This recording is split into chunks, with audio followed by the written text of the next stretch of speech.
Bismillahirrahmanirrahim. Alhamdulillahi rabbil alamin wassalatu wassalamu ala asyrafil anbiya'i wal mursalin wa ala alihi wa sahbihi ajma'in. Rabbi shrah li sadri wa yassir li amri wahlul 'uqdatam min lisani yafqahu qawli. Assalamualaikum warahmatullahi taala wabarakatuh. Kepada ustazah yang saya hormati, rakan seperjuangan yang saya kasihi sekalian, dan semoga selamat sejahtera, dirahmati, diberkati oleh Allah Subhanahu Wa Taala hendaknya. Saya Muhammad Syukri bin Muhammad Arif dari kelas DPHU 2I bernombor metrik DHU 2020-24802 ingin membentangkan tajuk kedai dadah. Apakah yang dimaksudkan dengan kedai dadah? Kedai dadah merujuk kepada seseorang yang secara rela atau diperdaya untuk menjadi mangsa bawa atau penyelundup ke negara lain. Taktik ini mengurangkan risiko pengedar penyelundup dadah daripada ditangkap.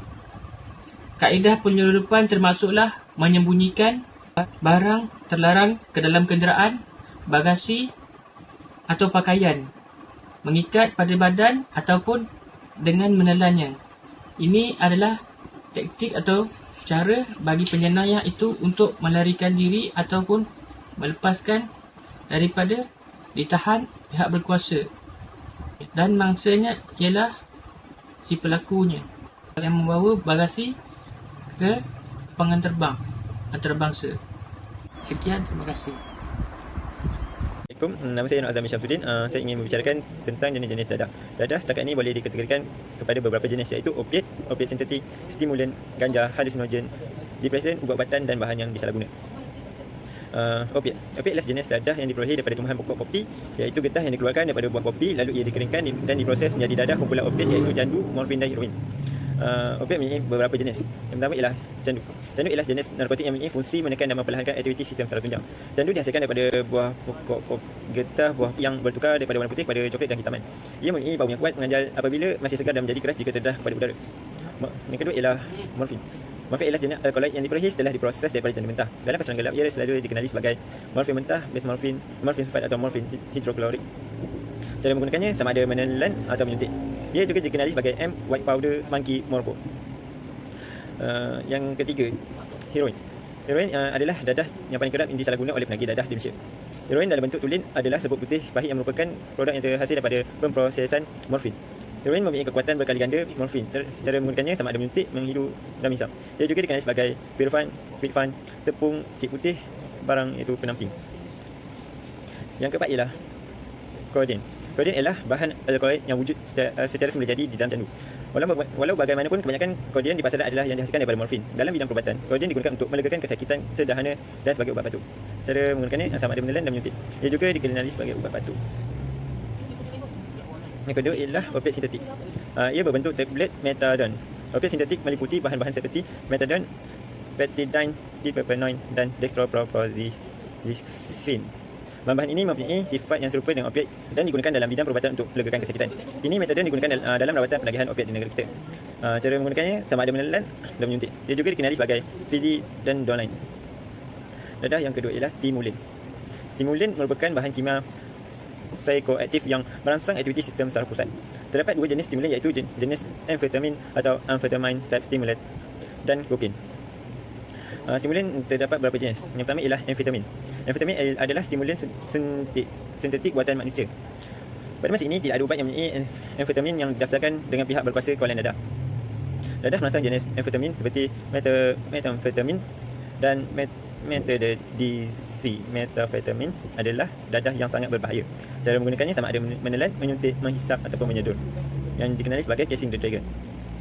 Yang kedua ialah metamfetamin. Ia merupakan satu jenis dadah yang berada dalam kumpulan stimulan. Ia berbentuk kaca pecah dan kadang-kadang berbentuk seperti tawas. Contohnya, biasanya terdapat di Malaysia ialah syabu. Syabu lazimnya diproses secara haram dan tidak mempunyai kegunaan dari aspek perubatan. Cara menggunakannya sama ada menghisap ataupun menyedut. Ia dikenali sebagai ais. Yang ketiga ialah kokain. Kokain adalah serbuk putih yang berasal daripada daun koka yang terdapat di Peru, Bolivia dan Colombia di pergunungan Andes Amerika Selatan. Ia banyak digunakan di negara-negara Amerika Utara, Selatan dan Tengah di samping negara-negara Eropah. Ia dikenali sebagai cocaine snorting. Cara menggunakannya ialah sama ada menyuntik, menghidup ataupun menghisap. Ia juga dikenali sebagai coke, crack, snow ataupun flake.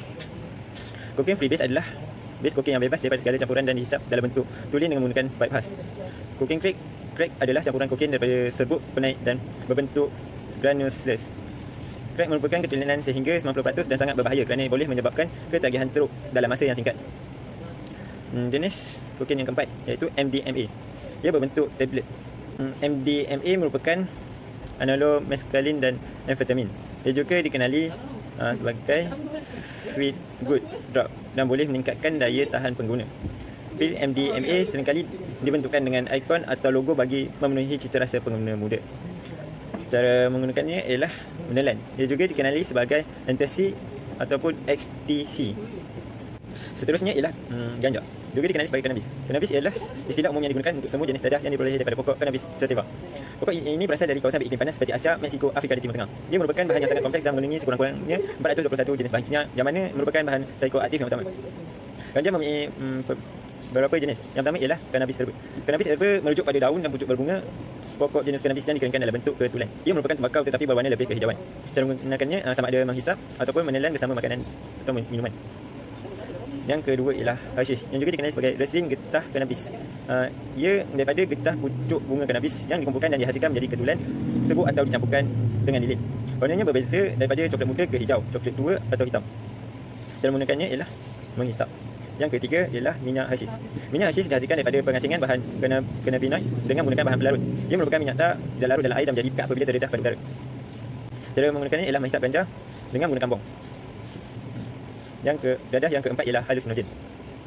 Halusinogen ialah sejenis dadah asli dan sintetik yang mengubah pencerapan diri. Ia mengubah pandangan visual dan menyebabkan ilusi sehingga susah membezakan yang benar dan tidak benar. Ia dikenali sebagai LSD, DMT, PCP, meskalin dan psilocybin. Semuanya termasuk dadah jenis halusinogen. Kesan penyalahan gunaan ubat-ubatan ini sukar dibuktikan. Ubat-ubatan ini amat popular disalahgunakan oleh golongan hippies pada tahun 1960 sehingga 1970. Kini ia digunakan oleh kebanyakan penagih di negara-negara barat. Dadah yang kelima ialah depression. Yang pertama ialah ubat depression iaitu barbiturates. Ubat depression termasuk juga ubat-ubatan sedatif dan tranquilizer. Ubat-ubat ini bertindak dalam sistem saraf tunjang manusia untuk mempertahankan atau memberhentikan fungsi-fungsi tubuh. Contohnya ubat sedatif iaitu barbiturates, manakala contoh tranquilizer ialah Elamine 5, rohypnol dan Valium. Ia juga berbentuk pil Elamine 5 yang mudah didapati dalam disko. Elamine 5 sejenis sedatif yang kerap disalahgunakan oleh mereka yang menyalahguna club drug untuk membantu mereka kembali ke kehidupan rutin. Penagih heroin juga menganggap Elamine 5 sebagai pengganti heroin apabila harga pasaran haram heroin tinggi. Rohypnol sebagai sedatif yang sangat kuat kesannya sehingga ia kerap disalahguna di dalam kelab malam bukan sahaja sebagai club drug bahkan juga sebagai rap drug oleh program. Rohypnol boleh mengakibatkan kematian apabila disalahgunakan bersama alkohol. Yang kedua ialah alkohol. Alkohol ialah sejenis minuman keras yang lazimnya disalahguna terutamanya oleh pengunjung kelab-kelab malam. Alkohol juga bertindak ke atas sistem saraf manusia dengan cara mempertahankan fungsi dan reaksinya. Penyalahgunaan alkohol bersama dadah boleh menyebabkan pelbagai kesan sampingan seperti hilang keseimbangan badan dan tidak sedarkan diri. Tindak balas kimak alkohol bersama dadah yang diambil secara berlebihan akhirnya boleh membawa maut. Yang ketiga ialah GHB, gamma hydroxybutyric. Boleh diperoleh dalam bentuk cecair jernih, serbuk putih, pil dan kapsul. GHB atau gamma hydroxybutyric acid tidak pernah diiktiraf sebagai ubat dan dikeluarkan dalam makmal haram tanpa sebarang kepiawaian. GHB juga kerap disalahguna sebagai rap drug kerana boleh menghitamkan masa dalam tempoh berapa minit saja. Cara menggunakannya ialah menelan. Ia juga dikenali sebagai G Weeks Bodily Hem Liquid Intensity. Yang seterusnya ialah ketamin. Ketamin juga sejenis ubat bius haiwan yang kerap disalahgunakan. Ketamin yang digunakan dalam bentuk cecair tidak menghayalkan. Ia boleh menyebabkan pengguna tertidur dengan cepat. Cara menggunakannya ialah menyedut ketamin melalui hidung iaitu snorting.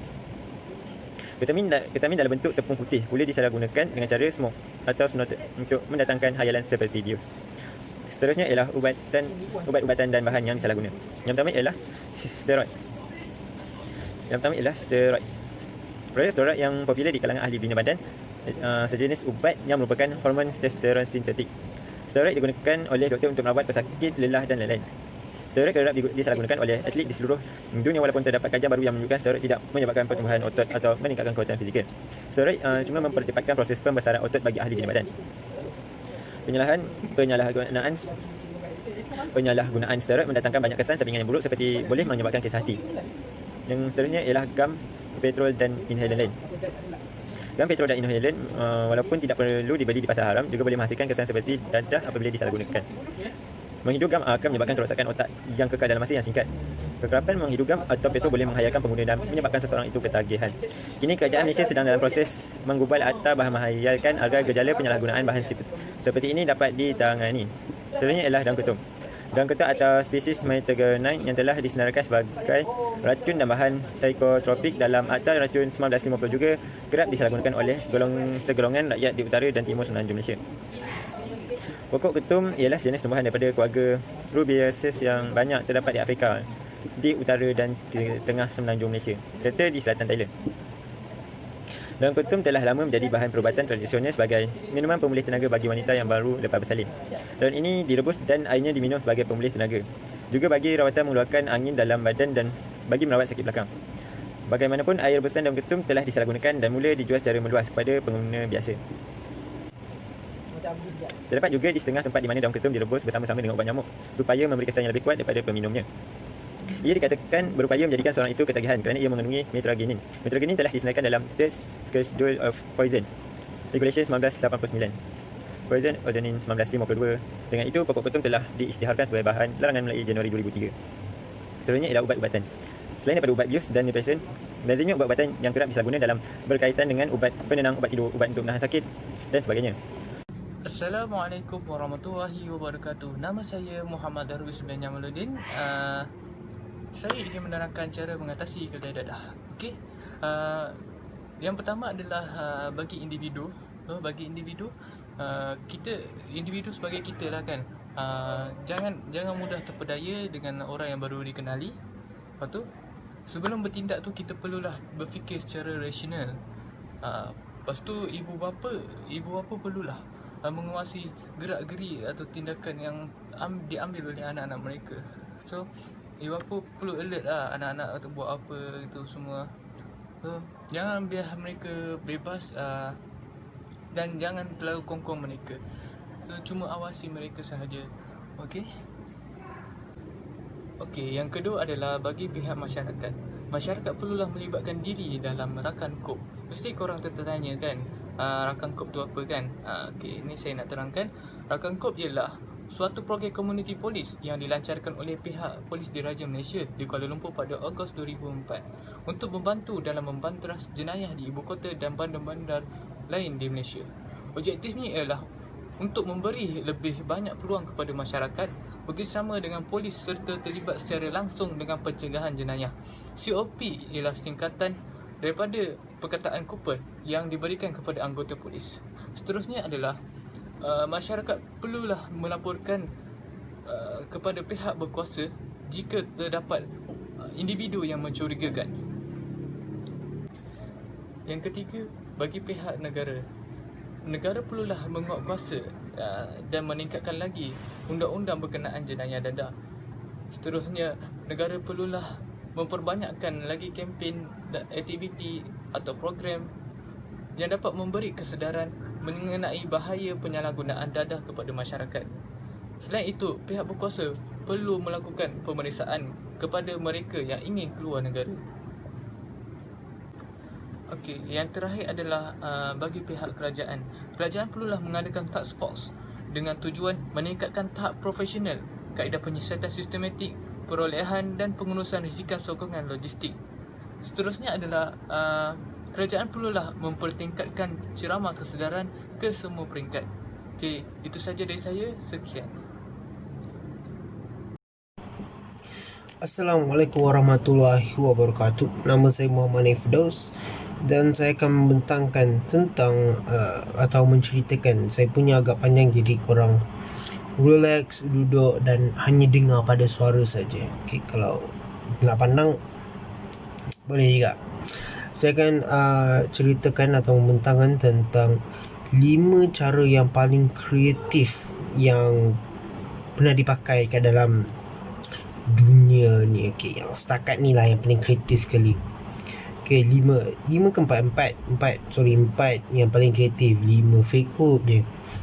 Jadi apakah yang kreatif sangat tu? Mari kita dengar sama-sama kan. Jadi yang pertama adalah narco ambulance.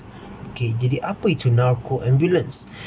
Jadi ambulance tahulah, ambulance kan yang kereta wiwu yang selamatkan orang terbakar. Itu ambulance. Narco tu bermaksud penyeludupan secara besar-besaran. Itu maksud narko. Kalau secara kecil-kecilan dia akan panggil micro lah kan, micro ambulance. Itu kalau kecil-kecil, tapi ni besar, jadi narco ambulance. Jadi mari kita dengar kenapa ini kreatif sangat. Kumpulan penjenayah di beberapa negara telah menggunakan ambulans untuk mengangkut kokain dan ganja dengan memanfaatkan risiko yang rendah. Pihak berkuasa akan menahan kenderaan kecemasan. Maksudnya orang yang menyeludup ni pakai kereta ambulans sebab risiko yang rendah ditahan oleh polis. Pandai kan? Takkan polis nak berhenti yang kereta ambulans, betul? Jadi diorang agak creative. Tetapi kecuali kawasan yang ada batas. Ada kawasan yang ada mempunyai macam security sendiri. Diorang tu ada macam lesen sendiri kan, untuk cek semua kereta. Jadi diorang boleh berhenti kan. Macam contoh dekat Argentina ni, Genmier,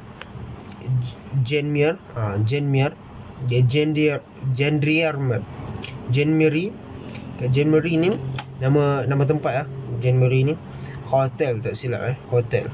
Menghentikan ambulans pada bulan April dan menemui 400 kg ganja di sebuah tempat yang tersembunyi di dalam kenderaan, ke dalam sebuah macam confine dalam tempat tu kan, tempat yang tersembunyi tu, confinement kataan tu lah, kat dalam kenderaan tu. Lepas tu mereka juga mempunyai pesakit palsu dengan mereka. Bayangkan, diorang ambulans palsu, lepas tu ada orang yang sakit kat dalam tu pun palsu juga. Hebat kan.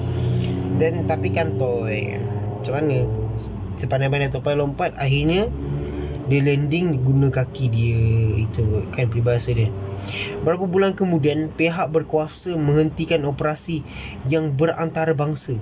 Macam contoh Indonesia nak ke Malaysia, contoh kan, berantarabangsa. Pihak berkuasa menghentikan operasi tersebut sehingga menangkap empat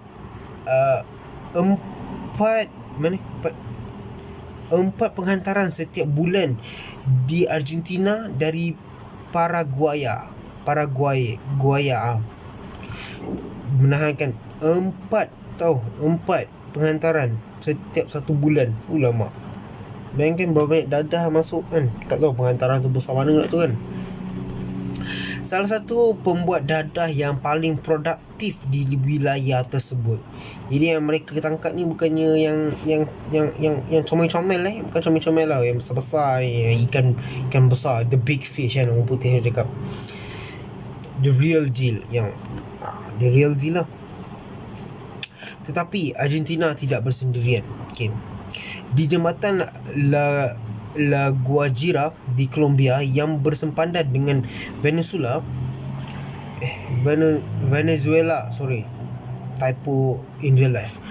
Pihak berkuasa baru-baru ini menemui cincin penyeludupan yang juga menggunakan ambulans yang kemudian akan dihantar dari pantai Caribbean. Cincin tu maksudnya dadah tu bersaiz cincin, okey, supaya korang tak confuse.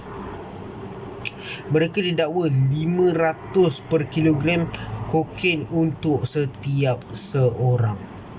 Bayangkan berapa banyak duit diorang buat kan. $500 tu satu kokain, cincin satu tu. Bayangkan kalau ada 200 kilogram, berapa dapat? 100,000 tau.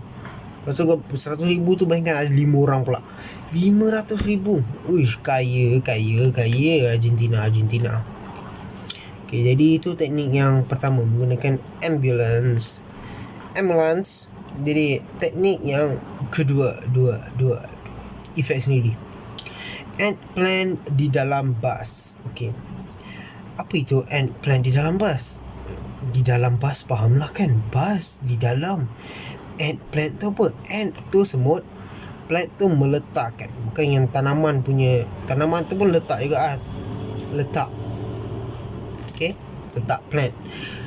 Sering digunakan untuk merujuk pada cara penyelundupan yang melibatkan pengiriman barang menjadi sangat kecil sehingga apa yang disebut sebagai ant plant. Jadi maksud ant plant ni adalah daripada produk tersebut tu diorang potong jadi sangat kecil, tu yang dipanggil sebagai ant plant. Sebab benda tu boleh letak kat mana-mana, boleh letak dalam mana-mana. Mana-mana. Digunakan untuk mengangkut dadah. Biasanya bergantung pada keldai dadah yang melakukan perjalanan melalui udara. Bergantung pada orang itu atau keldai itu. Macam contoh kalau perempuan, maybe macam dalam lipstick ke, bedak ke, kan, biasa barang makeup lah. Kalau lelaki macam tali pinggang keledar ke, kasut ke, cemata ke, kan, dalam ni banyak rahsia, banyak. Jadi tapi tengoklah sekarang security dah macam ni kan. Nak bayangkan nak pergi Amerika kena buka semua benda kan. Buka ni kena cabut tali pinggang, kasut semua kena campak dalam tu, bogil baru okey kot kan. Susah. Kalau itu baru orang Amerika, bayangkan orang non-Amerika. Namun semakin lama pengawalan menjadi lebih ketat di lapangan terbang, semakin memaksa mereka membuat pengangkutan secara darat. Nampak? Baru cakap tadi kan pasal Amerika punya pengawalan, security diorang. Jadi apabila darat dah makin ketat, terpaksa pergi darat. Simple logical thing to do bagi mereka. Jadi di mana kawalan cenderung sikit, cenderung lebih kepada santai. Jadi macam dekat lapangan terbang dia macam ni, ketat. Tapi bila dah sampai dekat darat macam macam tu, santai je security diorang. Sebab tu diorang buat secara darat lebih popular. Pada bulan Ogos terdapat kemalangan bas berhampiran Quito, Ecuador.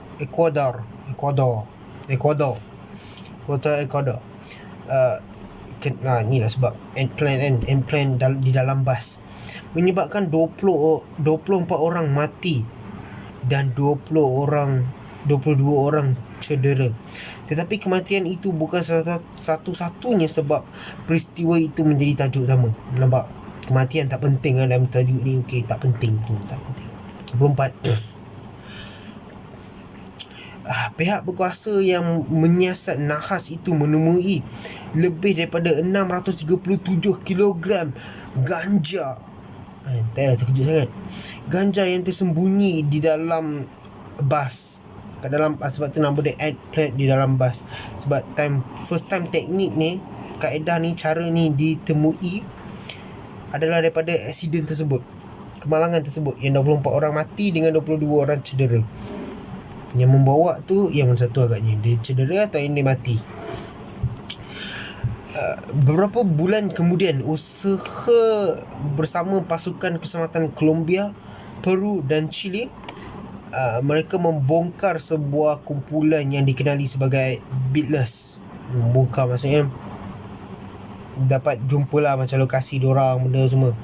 Beatles di dalam nama betulnya adalah Los Escarabajos. Sendiri sebutlah. Mereka mengupah penunggang basikal untuk mengangkut ganja keluar dari Colombia. Nampak tu dia punya keldai basikal. Perjalanan memakan masa lebih daripada 20 hari. Dan kumpulan itu memberi ganti rugi kepada setiap penunggang basikal dengan kira-kira $1,200. Okey. Banyak tu.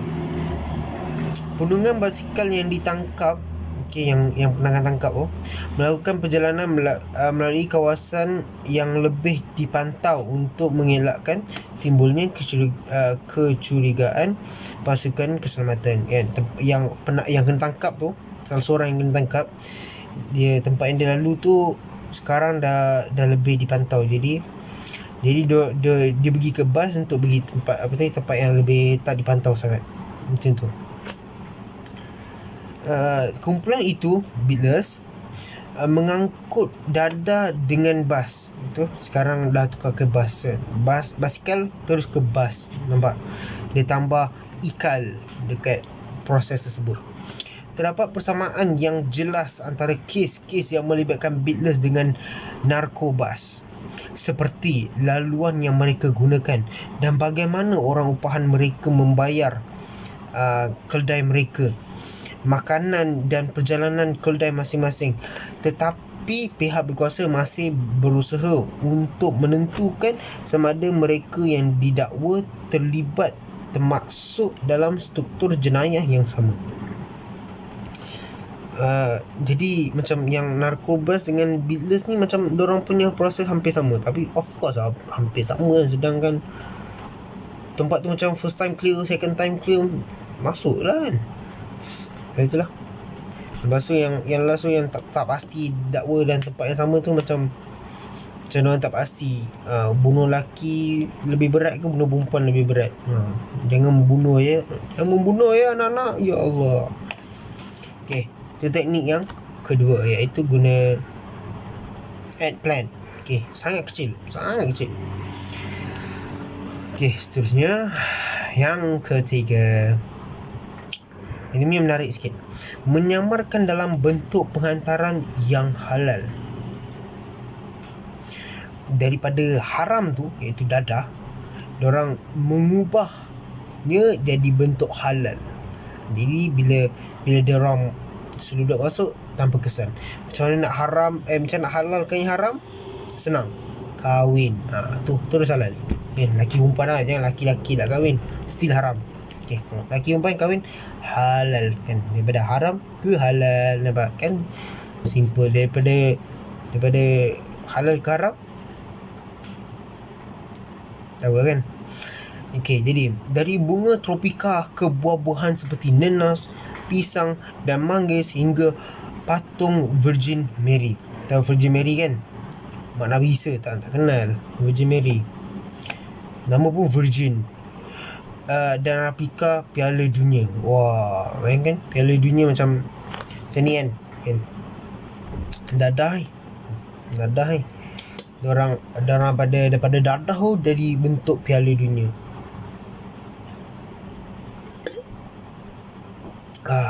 Hayal.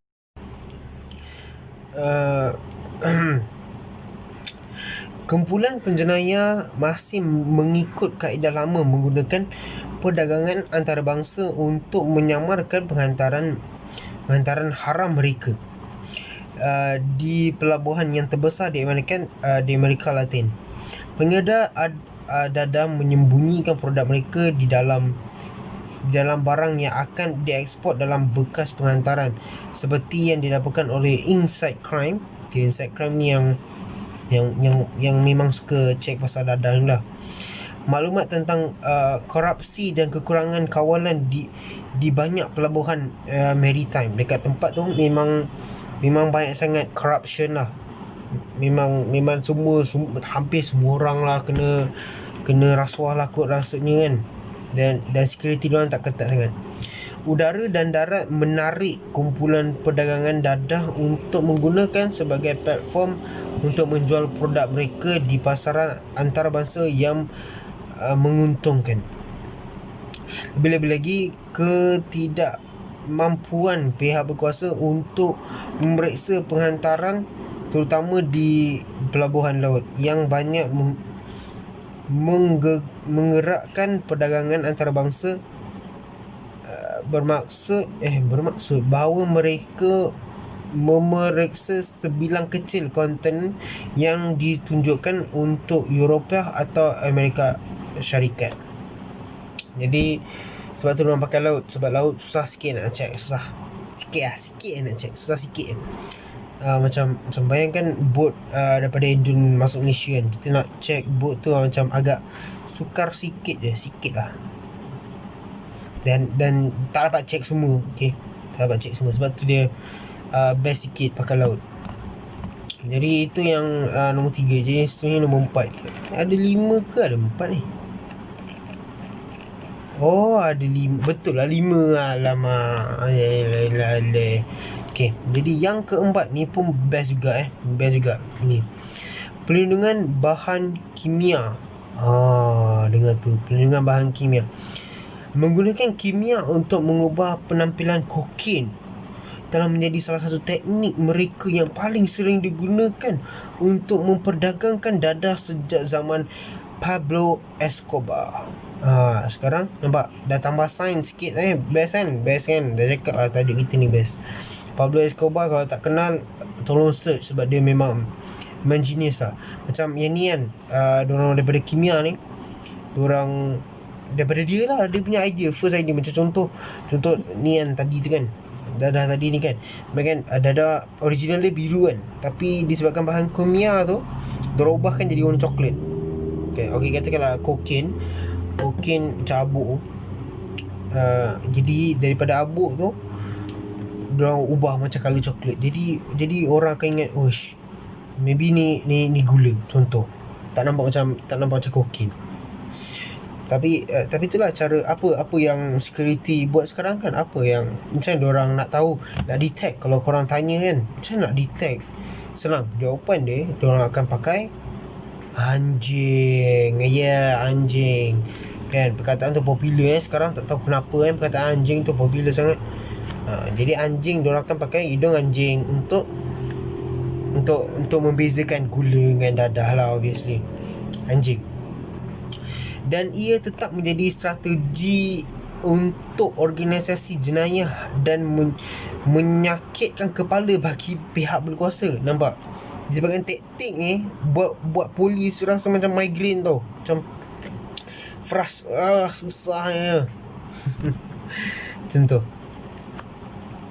Hampir 40 tahun berlalu sejak seluar jeans yang dicuti asid diekspor dari Colombia ke Amerika Syarikat dengan kokain dilarutkan ke dalam kain untuk kemudian dipisahkan melalui proses kimia. Bayangkan macam ni kan, ni kat dalam ni ada dadah, ada kokain tu tersebut. Maksudnya nanti letak macam special kimia tu, nanti benda tu akan larut. Jadi diorang perah je keluar kan. Dadah. Jangan ambil dadah. Ingat, tak elok. Khayal. Siapa nak khayal tu? Dan teknik ni kena berkesan kalau kita ada HQ dekat dua tempat.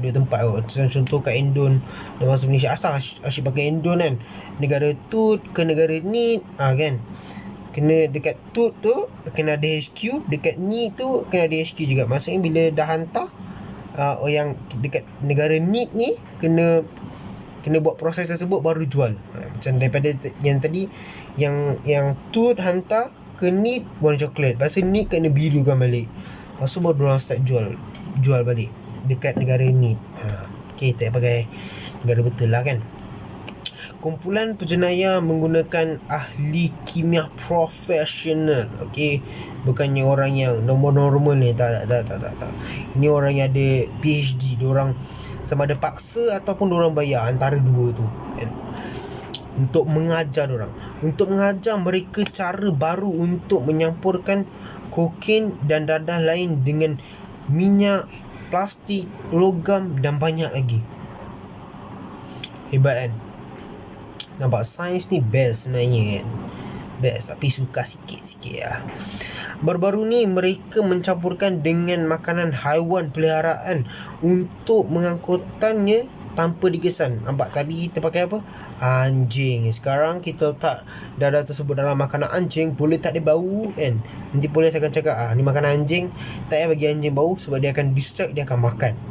Tapi tak tahulah macam ni dia train anjing dia kan. Dan by the way, kalau nak tahu kan, ada yang benda ni pasal kimia ni, ada movie tau. Kalau berminat, ada movie yang buat macam ni. Dia cerita Korea, okay? Korea. Tajuk dia The Drug King. Cerita tu memang best. Tengoklah. Thumbs up. Okay, jadi cara atau kaedah yang terakhir, yang ni punya panjang. Okay, yang ni lagi panjang daripada yang tadi semua tu. Okay, alternatif pengangkutan udara. Alternatif tu bermaksud pelbagai. Pengangkutan tu maksudnya lift, dan udara. Udara tu maksudnya oksigen. Betul lah, betul. Selama alternatif tu pelbagai pengangkutan udara, faham kan? Selama dekad yang lalu, kumpulan jenayah terancang telah mencari alternatif lain bagi pesawat biasa, helikopter dan pesawat ringan kerana mereka menjadi lebih mudah dikesan oleh pihak berkuasa dan kurang menguntungkan. Jadi diorang tak nak pakai dah lagi pesawat biasa, helikopter dengan pesawat ringan. Apa pesawat biasa tu apa, pesawat ringan tu apa, tak tahu, don't tanya-tanya. Okay, tapi helikopter tu tahulah, helikopter yang terbang tu sayap dia macam ni. Macam tu. Tu helikopter. Betul helikopter. Peningkatan penggunaan drone dikombinasi betul lah. Peningkatan penggunaan drone dikombinasikan dengan undang-undang yang tertinggal untuk mengaturnya di wilayah telah menjadi lebih mudah dikesan oleh pihak berkuasa dan kurang Masya Allah, dan menjadi keuntungan dengan undang-undang yang tertinggal untuk mengaturnya di wilayah telah menjadi keuntungan bagi kumpulan jenayah terancang yang memperdagangkan kokain di peringkat antarabangsa. Sebab diorang pakai drone sekarang. Dah advance nak macam mana? Siapa suruh advance sangat kan? Cuba chill dulu. Tak payah bina iPhone 2020, iPhone 2020 tak payah buat. Dan pihak berkuasa telah menyekatkan sekatan jalan untuk mengurangkan penggunaannya. Contoh diorang nak sekatkan drone ni, diorang pakai EMP. EMP tu apa? Asal tanya. EMP tu maksudnya electromagnetic pulse. Electric magnet. Apa jadi magnet kalau kena elektrik, tahu kan? Pulse tu maksudnya detik. 1 detik bunyi. Macam tu. Pulse 1 detik. Itu maksudnya electromagnetic pulse. Kalau translate kan boleh jadi macam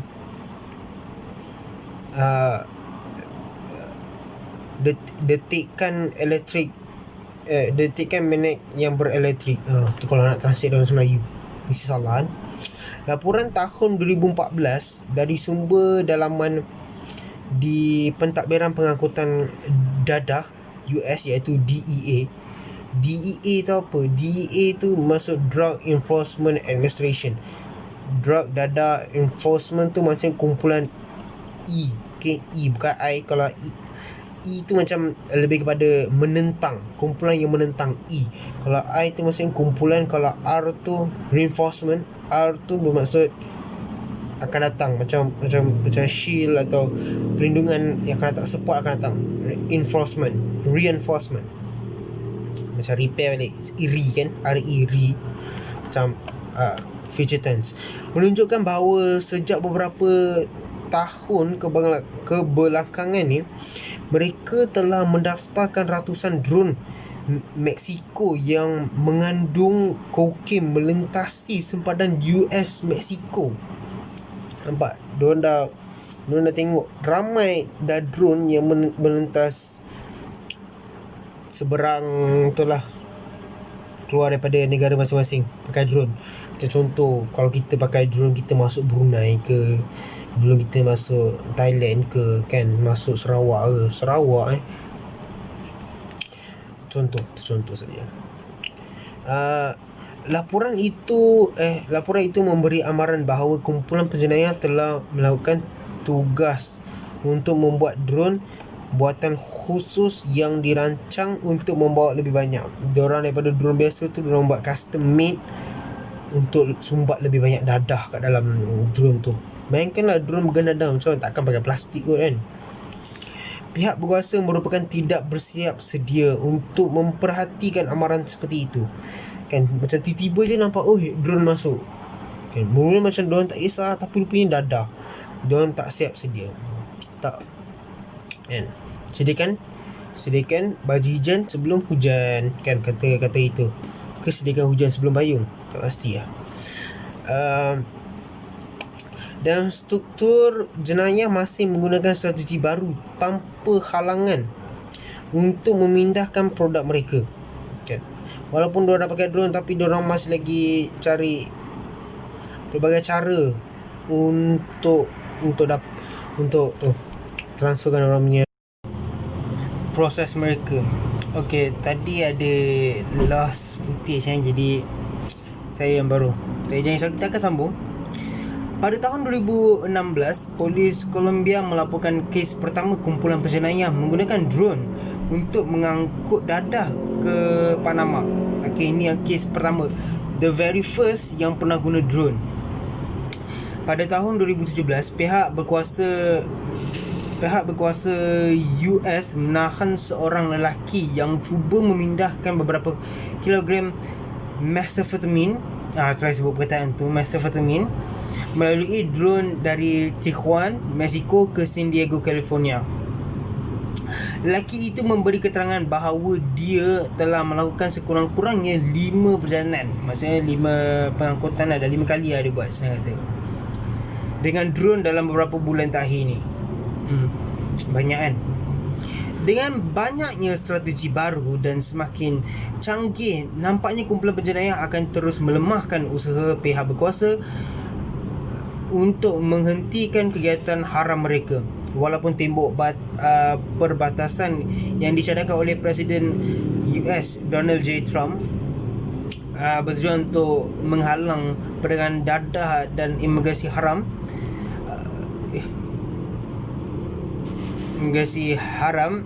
penggunaan drone oleh kumpulan jenayah terancang dan strategi kreatif lain membuat mengangkut dadah kemungkinan akan terus menyebut keberkesanan cadangan kontroversi tersebut menjadi persoalan kan. Cara macam mana diorang guna drone tu macam mana, dan diorang buat custom made tau untuk benda ni semua, drone ni semua kan. Berapa banyak kokain yang diorang boleh sumbat dekat dalam satu drone.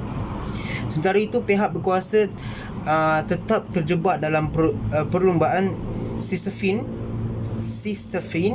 melawan kumpulan penjaya dalam apa yang disebut perang melawan dadah. Jadi kiranya ini macam perang grup dengan grup lah. Sisyphine tengah perang dengan grup dadah lain, atau Sisyphine melawan kumpulan penjaya. Yalah, perang antara tu. Time tu diorang ada masalah pasal Sisyphine ni punya perang. Jadi diorang tak pay attention sangat dekat yang drone tu pada masa tu, iaitu 2017. Okay, bukan terkini, tak tahu lah yang terkini kan. Kalau nak tengoklah sendiri. Jadi itu saja daripada saya. Saya punya 5 cara kreatif yang pernah digunakan. Cuba kalau korang dah tengok sampai sini atau tengok part ni, cuba korang komen antara 5 strategi tersebut, mana yang korang paling suka? Yang ambulance, semut, yang halal, yang kimia, atau yang ni drone? Kalau yang mana korang komen lah, apa salahnya kan, mention sikit. Okay. Jadi Assalamualaikum warahmatullahi wabarakatuh. Nama saya Muhammad Fahmi bin Ismail.